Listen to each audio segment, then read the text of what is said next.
महाभारतको युद्धमा 101 शूरवीर र पराक्रमी योद्धाहरू थिए, जस्तै कि अर्जुन, कर्ण, श्रीकृष्ण, दुर्योधन, भीष्म पितामह आदि। यी सबैभन्दा धेरै बलिया र खतरनाक अर्का एकजना पात्र थिए जसले महाभारतको युद्ध 1 मिनेटमै समाप्त पार्ने सामर्थ्य राख्थे। उनी हुन् नेपालका प्रथम किराँती राजा यलम्बर, भगवान शिवका भक्त, प्रकृति पुजारी, तन्त्र मन्त्रका महाज्ञानी किराँती राजा यलम्बरले महाभारतको युद्धमा भाग लिन पाएका भए उनले सबै पाण्डव र कौरवहरूलाई सजिलै एक्लैले हराउन सक्थे। तर भगवान श्रीकृष्णको जाल झेलका कारण यलम्बरले त्यस युद्धमा भाग लिन पाएन र केवल दर्शक भएर बस्न बाध्य भए। को थिए राजा यलम्बर? कसरी किराँतीहरूको प्रथम राजा बन्न सफल भए र यति शक्तिशाली योद्धालाई किन महाभारतको युद्धबाट वञ्चित गराइयो?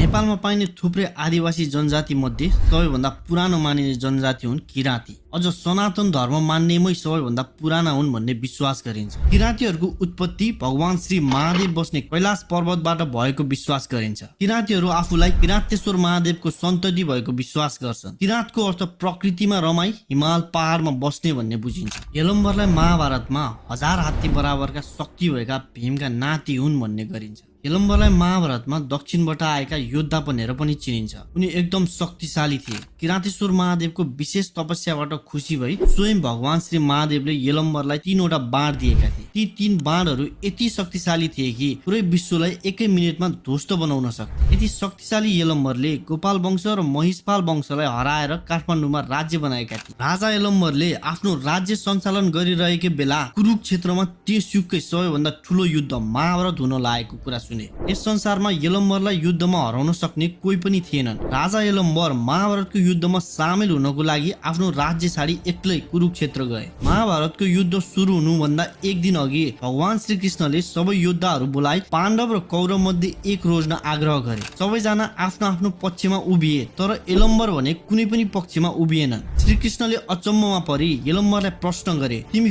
को हौ र यस युद्धमा कुन पक्षबाट लड्न आयौ? यलम्बरले, म किराँती राजा यलम्बर हुँ र म यस युद्धमा जो कमजोर हुन्छ उसैको पक्षबाट लड्न आएको हुँ भने। यस्तो कुरा सुनि त्यहाँ भएका सबैजना हाँसे। तर श्रीकृष्ण झनै उत्सुक भए 3वटा मात्र बाणका साथमा आएका यलम्बरलाई सोधे, तिमी किन यसो भन्दैछौ र तिमीसम्म जम्मा 3वटा मात्र बाण छ, कसरी यत्रो युद्ध लड्न सक्छौ? उत्तरमा यलम्बरले, यस युद्धको लागि मेरो 1 बाण नै काफी छ, किनकि यो कुनै चान्चुने बाण होइन, स्वयं भगवान महादेवबाट प्राप्त गरेको बाण हो। यी 3 बाण मध्ये 1 बाणले मात्र म सबै दुश्मनहरूलाई 1 मिनेटमा समाप्त गर्न सक्छु र मेरी आमाले जहिले पनि मलाई कमजोरको साथ दिनु भनी सिकाएको कारण म यस युद्धको अन्त्यतिर जो कमजोर हुन्छ उसैको पक्षमा उभिएर यो बाण प्रयोग गर्नेछु। यस कुरा सुनि त्यहाँ भएका सबै 101 योद्धाहरू डराए। श्रीकृष्णलाई थाहा भयो कि यदि यलम्बरले यस युद्धमा सामेल भयो भने कौरव र पाण्डव दुवै खतम हुनेछन्। यसै कारण श्रीकृष्णले यलम्बरलाई एउटा शर्त राखे कि यदि तिमीले मैले भनेको मान्छेको टाउको मलाई दिन सक्छौ भने म तिमीलाई यस युद्धमा सामेल हुन दिन्छु। यलम्बरले केही नसोची त्यस शर्तलाई मान्ने बाचा गरे। श्रीकृष्णले एउटा ऐना लिएर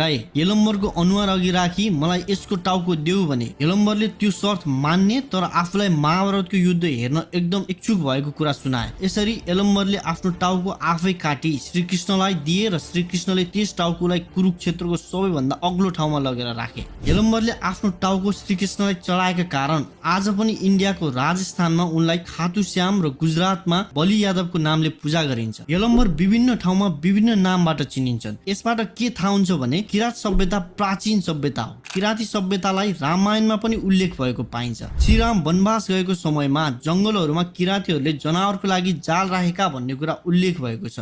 सनातन धर्म भनेको यस्तो धर्म हो जसको कुनै सुरुवात र अन्त्य हुँदैन, जुन इन्फाइनाइट रूपमा चलिरहेको छ। सनातन धर्ममा 4वटा ज्ञानका ग्रन्थहरू अर्थात् 4 वेदहरू छन्। यी 4 वेदहरू मध्ये अथर्व वेदलाई सबैभन्दा पुरानो मानिन्छ। किराँतीहरू अथर्व वेदका अनुयायी मानिन्छन्। यो वेद अरु 3 वेदहरू भन्दा अलि फरक छ। अरु 3 वेदहरूले भगवानको पूजा, यज्ञ र हवनहरूबाट गर्न सिकाउँछ, तर अथर्व वेदमा ब्राह्मणद्वारा गरिने यज्ञ हवनलाई विश्वास नगरी भगवान प्रकृति हुन् र प्रकृतिको पूजाद्वारा भगवान प्राप्त हुन्छ भन्ने सिकाउँछ। अथर्ववेदहरूमा थुप्रै तन्त्र मन्त्रहरूको ज्ञान रहेको छ। यसै कारण किराँतीहरूलाई प्रकृतिका पुजारी र तन्त्र मन्त्रका ज्ञाताको रूपमा पनि चिनिन्छ। संसारमा पाइने अरू हिन्दूहरूले ऋग्वेद, यजुर्वेद र समावेदको ज्ञान राख्छन्, तर अथर्ववेदको त्यति फलो गरेको पाइँदैन। त्यसैले किराँतीहरू अरू हिन्दू भन्दा फरक छन् र यसै कारण यता कता किराँती दाजुभाइहरूले हामी हिन्दू होइनौँ भन्ने गरेको पनि पाइन्छ। तर जे होस्, किराँत समुदायको सनातन धर्ममा उच्च स्थान छ र यिनीहरूले नै आयुर्वेदको सुरुवात गरेको भन्ने विश्वास पनि छ। अथर्ववेदका महाज्ञानी किराँतीहरूको तन्त्र मन्त्रले भूत प्रेत पिशाचहरूलाई अधीनमा राख्न सक्छन्। यिनीहरूको लागि भगवान भनेको प्रकृति हो र किराँतीहरूले आफ्नो पुर्खाहरूको विशेष पूजा गर्ने गर्छ। परापूर्व कालमा किराँतीहरू सानो सानो समूह बनाई वन जंगलमा डुल्दै हिँड्थे।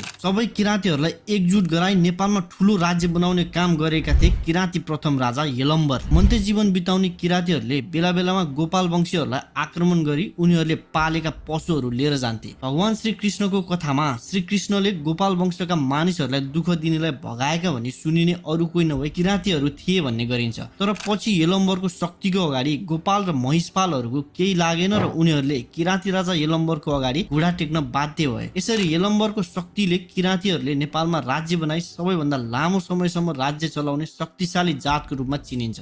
किराँतीहरूले नेपालमा 1300 वर्षसम्म राज गरेका थिए। भगवान गौतम बुद्धको जन्म पनि किराँती राजाकै परिवारमा भएको थियो। किराँत सभ्यता हाम्रो प्राचीन सभ्यता हो। कुनै समयको सबैभन्दा शक्तिशाली सभ्यता आज हराउँदै गएको छ। यस सभ्यताको बारे बृहत अध्ययन गर्न जरुरी छ। अहिले धेरै किराँतीहरूलाई धर्म परिवर्तनको नाममा अरू धर्म भिडाउने अपराध भइरहेको छ। यसमा सबै एकजुट भई किराँत सभ्यतालाई जोगाउनु जरुरी देखिन्छ। सबै किराँतीहरूले सबैभन्दा पहिला किराँती भनेका को हुन्, आफ्नो कल्चर, वेशभूषा के हो र यसको जगेर्नाको लागि के गर्नुपर्छ भन्नेमा विशेष ध्यान दिनुपर्छ। किराँत सभ्यतामा धेरै प्राचीन ज्ञानहरू लुकेका छन्। मिस्टिकल म्याजिकदेखि आयुर्वेदका सबै ज्ञान किराँत सभ्यतामा पाइने विश्वास गरिन्छ। तर यति पवित्र सभ्यताकै नाममा घिनलाग्दो राजनीति हुने गरेको छ। डर्टी पोलिटिक्समा डिभाइड एन्ड रुलको फर्मुला कुनै नयाँ होइन। चाहे जातको नाममा होस् या धर्मको नाममा, डिभाइड एन्ड रुलको सूत्र प्रयोग गर्नेले न कुनै किराँतीको बारे सोच्न सक्छन् न कुनै नेपालीको बारे। यो कुरा हामी सबै नेपालीले बुझ्न एकदम जरुरी छ। आशा गरौँ यति महत्त्वपूर्ण किराँत जातिलाई हामीले अझै प्रमोट गरी संरक्षण गर्न सकौँ।